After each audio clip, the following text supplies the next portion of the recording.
Hello दोस्तों, मैं D R surgeon स्वागत करता हूं आपके अपने यूट्यूब चैनल सिपाही फार्मा एकेडमी में। दोस्तों, ये वीडियो जो भी भाई इंडियन आर्मी के सिपाही फार्मा और डीएसएसबी फार्मा और एसएससी फार्मासिस्ट, रेलवे फार्मासिस्ट या डी फार्मा, बी फार्मा या कोई भी मेडिकल की तैयारी कर रहा है, उसके लिए बहुत ही एक रामबाण वीडियो होने वाली है। आप वीडियो में लास्ट तक बने रहे, क्योंकि इस वीडियो में हम 3-4 पार्ट कवर करने वाले हैं, जो कि एग्जाम के लेवल से और बेसिक नॉलेज के लेवल से भी बहुत मोस्ट और इम्पोर्टेंट होने वाले हैं। दोस्तों, जैसे पहले सेल ऑर्गन, जो कोशिका अंग होते हैं, उनके फंक्शन, उसके बारे में बात करेंगे।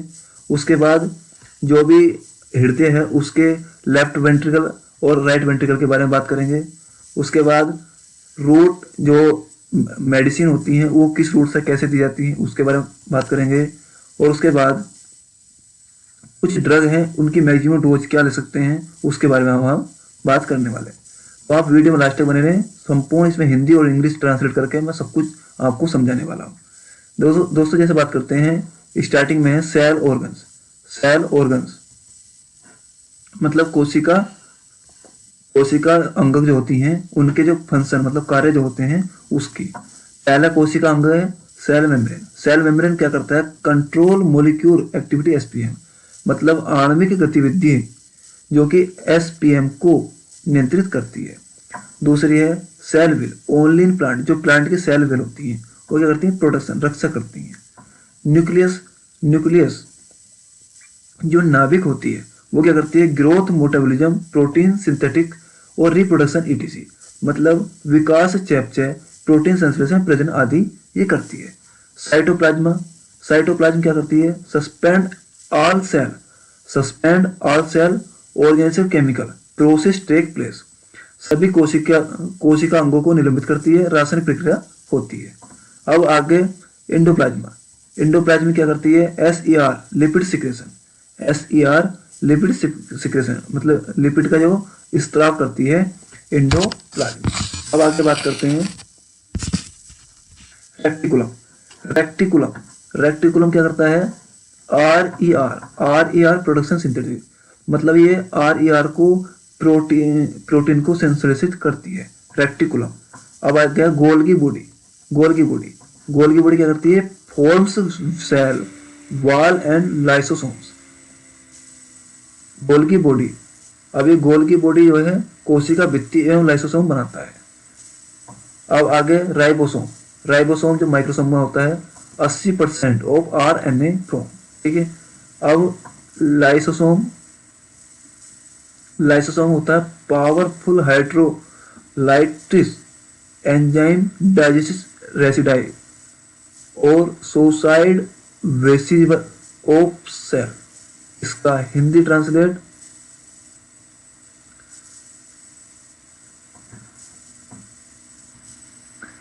शक्तिशाली हाइड्रोलाइटिक एंजाइम पाचन करता है और कोशिका का आत्मघाती पुटिका होता है, ठीक है।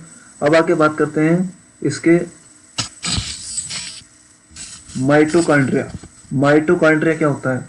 माइटोकॉन्ड्रिया होता है power house of cell. Mitochondria होता है power house of cell, mitochondria. अब आगे होता है सेंट्रोसोम क्या करता है? आल्सो कॉल्ड डिप्लोसोम, मतलब इसे डिप्लोसोम भी बोलते हैं, सेल डिवीजन बोलते हैं। इसे डिप्लोसोम कोशिका विभाजन भी कहा जाता है। अब वैसुलस, इसे बोलते हैं डेग्रेटिव प्रोसेस, ओस्मोरेगुलेशन, मतलब पतनकारी प्रक्रिया जो ओस्मोरेगुलेशन होती है। और लास्ट है प्लास्टिक प्लेट, जो प्लांट सेल में होती है, प्लास्टिड।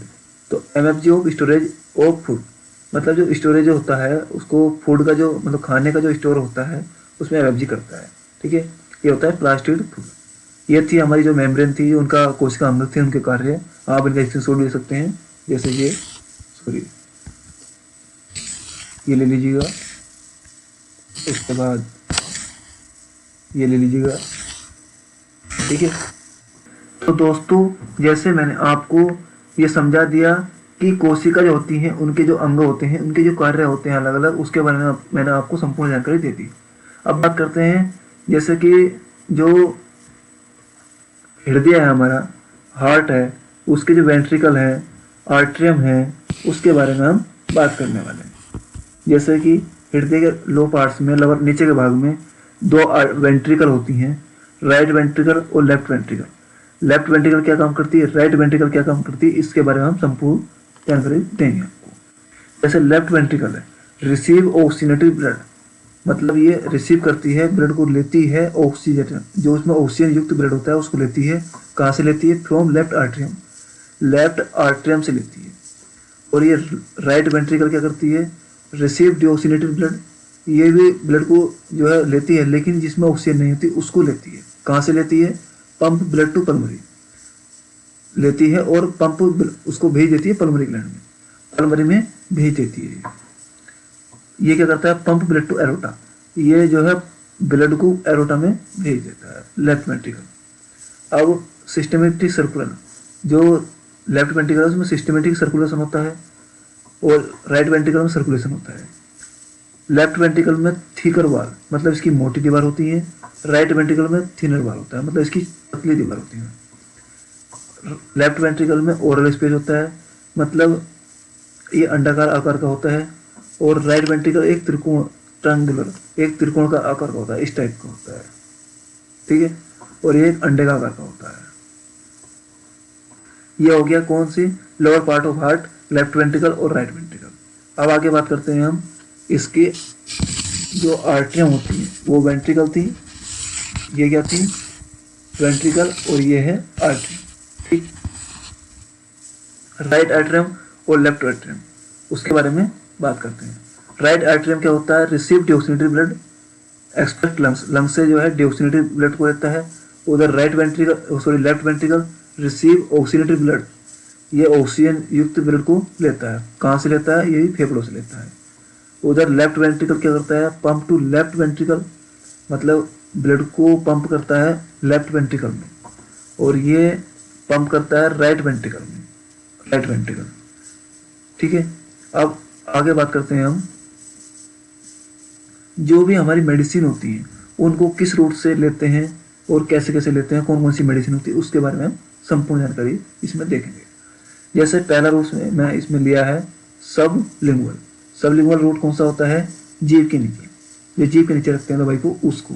जैसे the medicine has not be chewed, not be स्वीड, मेडिसिन को चबाना भी नहीं चाहिए और नहीं निगलना भी नहीं चाहिए।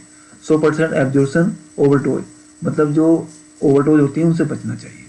अंडर द टंग, जीभ के नीचे रखने से। एग्जाम्पल है इसमें बेंजोडाइजापाइन, नाइट्रोग्लिसरीन, आइसोप्रोपाइन, अस्थमा, एंजाइमा और पेकोटिस, ठीक है। ये दवाई से इनसे बचना चाहिए, ओवरडोज होती है।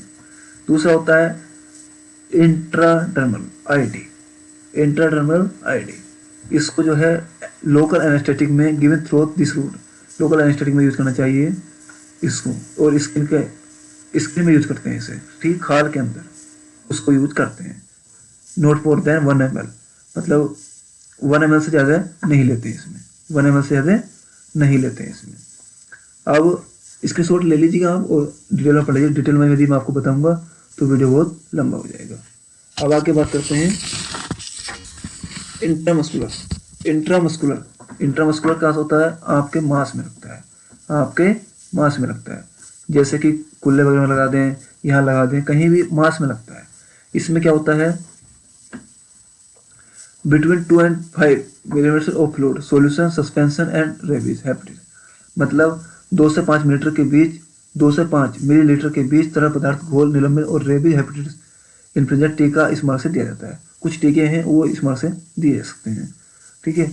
आप इसको भी थोड़ा डिटेल में पढ़ लीजिएगा, जैसे कुछ इंजेक्शन दिए गए हैं और कोलिन कुछ एग्जाम्पल दिए गए हैं, डाइजापाम जैसे V2, पेनिसिलिन, सेक्स हार्मोन्स, कीटामाइन, हेलोपिथोल, ड्रेमिकोपोल, ये इसके एग्जाम्पल हैं।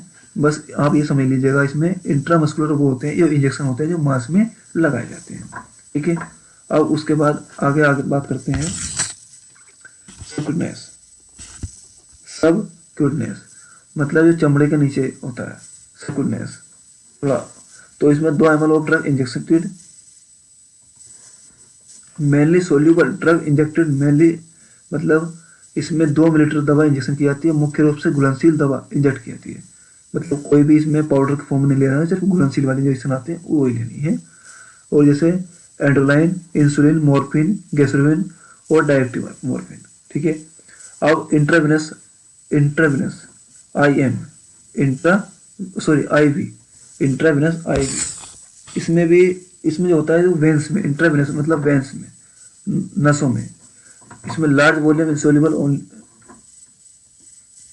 Only drug suspension salt given more सेलाइन DMs, मतलब बड़ी मात्रा एग्लोनशील तेल या दवा, निलंबित लवण दिया गया नैतिक खारा। मतलब इसमें कुछ भी जो सोल्यूबल होता है, हमारा सॉल्यूशन होता है, उसको एक नसों में दिया जा सकता है, इंट्रावेनस होता है। जैसे कि parenteral, nutrient, buffer, solution, artery blood, artery fluid जो हमारा ग्लूकोन डी वगैरह होता है वो भी दिया जा सकता है। D5 वगैरह जो वो थी सर इन्फ्यूजन होती है। अब ये इंट्रा आर्टरी, इंट्रा आर्टरी या अंतराधमनी होती है। अंतराधमनी use in treatment of head, neck cancer, renal, मतलब सिर गर्दन के कैंसर, गुर्दे के ट्यूमर के उपचार में किया जाता है। इंट्रा आर्ट्रिकल, इंट्रा आर्ट्रिकल यूज किया जाता है। अब ये थे कुछ रूट जो कि हमने आपको बता दिए। अब इंट्राथिकल, इंट्राथिकल होता है, इंट्राथिकल जो होता है इंजेक्टिबल और spinal cord is the recess CSF use in the chemotherapy, spinal anaesthesia, pain management. मतलब इंट्राक्रैनियल में क्या होता है, सीएसएफ तक पहुंचते ही रीढ़ की हड्डी में इंजेक्शन लगाया जाता है, रीढ़ की हड्डी में इंजेक्शन लगता है इसका। कीमोथेरेपी, स्पाइनल एनेस्थीसिया दर्द प्रबंधन में उपयोग किया जाता है। जो एनेस्थीसिया दर्द होता है उसके रोकने के लिए ये जो है इंट्राथिकल किया जाता है, इंट्राथिकल के माध्यम से दवाई दी जाती है। बकल, बकल मतलब मुख के द्वार, बकल मतलब मुंह के द्वार दवाई, मुंह के द्वार जैसे एस्पाइन, ब्रुफोनोमार्फिन, मेलोक्सिनोल, फेंटन, नाइट्रोग्लिसरीन, प्रोक्लोरेप्टासिजिन, निकोटीन, ये दवाई जो है बकल मुंह के द्वारा दी जाती है। एपिड्रोल, एपिड्रोल, एपिड्रोल जो है जो दवाई दी जाती है वो एंजेलेसिया कंट्रैक्स agent increase the contrasted of structure of fluid within body in medical imaging, inject directly into bone marrow if IV access is not available then। मतलब एंजेल्सिया कंट्रोल एजेंट मेडिकल इमरजेंसी में शरीर में भीतर तरल पारदर्शी संरचना कोलेस्ट्रॉल को बढ़ाए सीधे अस्थि मज्जे में इंजेक्ट कर दी जाती है, जिससे IV एक्सेस उपलब्ध नहीं हो तो उपयोग करें। मतलब ये रूट तब देते हैं जब इसमें IV जो होता है वो इंजेक्ट नहीं होता, मतलब IV नहीं दिया जा रहा हो, तब उस स्थिति में एपिड्यूरल का यूज किया जाता है। अब आगे इंट्रापेरिट्रल इंजेक्शन, इंट्रापेरिट्रल इंजेक्शन, ये इंट्रापेरिट्रल ड्रग को शरीर की गुहा में इंजेक्ट किया जाता है। इस मार्ग से दी जाने वाला इंजेक्शन कीमोथेरेपी दवाई होती है। मतलब ये इस मार्ग से दी जाती है वो कीमोथेरेपी दवाई दी जाती है। Drug injected into the body cavity, chemotherapy drug given through the side. मतलब इंट्रापेरिट्रल इंजेक्शन जो होता है वो ड्रग इंजेक्टेड करता है, जो मतलब इस मार्ग से सिर्फ दवाई देती है वो कीमोथेरेपी दवाई दी जाती है। अब ये तो कुछ रूट्स जो मैंने आपको बता दिए। अब आगे बात करते हैं जो ड्रग, उनकी ड्रग की मैक्सिमम डोज क्या होती है। कोई भी ड्रग है उसकी मैक्सिमम डोज क्या होगी। जैसे पहली ड्रग है, पहली ड्रग कौन सी है, एसिटाजोलामाइड, इसकी कितनी है 500 mg। BCG vaccine 0.1 ml। Ascorbic acid 75 mg daily ले सकते हैं। बेलोडोनिया, बेलिडोनिया और टिंकुटर 2 ml। एसिटिल सेलाइडिन acid 1000 mg। Adrenaline injection 0.5 ml। Benzyl penicillin 500 mg। Caffeine 600 mg, इसको ले सकते हैं।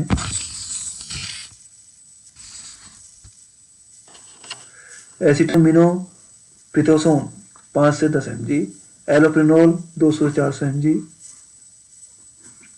और adrenal acid 1 mg, cholera vaccine 0.5 ml, cod liver oil 10 ml daily, codeine phosphate 60 mg, dapsone 25 mg, diazepam 5 mg, digoxin 1 से 1.5 mg, folic acid 5 से 20 mg, हेपरेन 20,000 से 50,000 unit, levodopa 250 mg, morphine phosphate 10 से 20 mg, ऑक्सीट्रेसिलिन 102 ग्राम और एट्रोवेस्टिन 80 mg, सोमवास्टिन 80 mg और इसके ऊपर को रिसोरेसन 40 mg, captopril 450 mg और रामप्रिल 20 mg, थेंडोप्रिल 8 mg, ऑक्सीड्रोपिन 12 mg, आइब्रोफेन 1200 से 3200 mg। दोस्तों ये थी कुछ डोज जो इम्पोर्टेंट थी, जिनकी मैक्सिमम डोज मैंने आपको बता दी, इससे ज़्यादा आपको डोज नहीं लेनी है। दोस्तों इस वीडियो में हमने दवाई की जो कितनी डोज है, जो मोस्ट इम्पोर्टेंट ड्रग हैं उनको हम कितनी मात्रा में ले सकते हैं वो बताई है, और लीवर के कुछ आर्टरीज बताई हैं, वेंट्रिकल बताए हैं, और इसमें कुछ हमने जो बताए हैं कौन सी दवा किस मार्ग से ली जाती है वो बता दिया, और कोशिका अंग, जो कोशिका के अंग हैं उनके क्या कार्य हैं उनके बारे में बता दिया। दोस्तों इस वीडियो से भी आपको 2 से 4 क्वेश्चन सब एग्जाम में मिलेंगे, कोई सा भी एग्जाम हो उसमें 2 से 4 क्वेश्चन जरूर मिलने वाले हैं, चाहे वो आपका डी फार्मा बी फार्मा हो या सिपाही फार्मासिस्ट हो, कोई सा भी फार्मासिस्ट एग्जाम हो उसमें अगर आप इसको एक बार और रिवीजन कर लेंगे आपको अच्छी तरह से याद हो जाएंगे। 2 से 4 क्वेश्चन इस वीडियो से ही आपको मिलने वाले हैं। दोस्तों वीडियो अच्छी लगी तो लाइक शेयर अवश्य करें और कमेंट्स में जरूर बताएं। दोस्तों जल्द ही हम एक ऑब्जेक्टिव वाई जो प्रीवियस क्वेश्चन पेपर है उनको लाने वाले हैं, तो दोस्तों इसलिए आप चैनल को सब्सक्राइब भी कर लें, जिससे वो जब से उनकी वीडियो आप चैनल पर आए आपके पास नोटिफिकेशन पहुंच जाए। मिलते हैं और नेक्स्ट वीडियो में, जब तक के लिए जय हिंद जय भारत।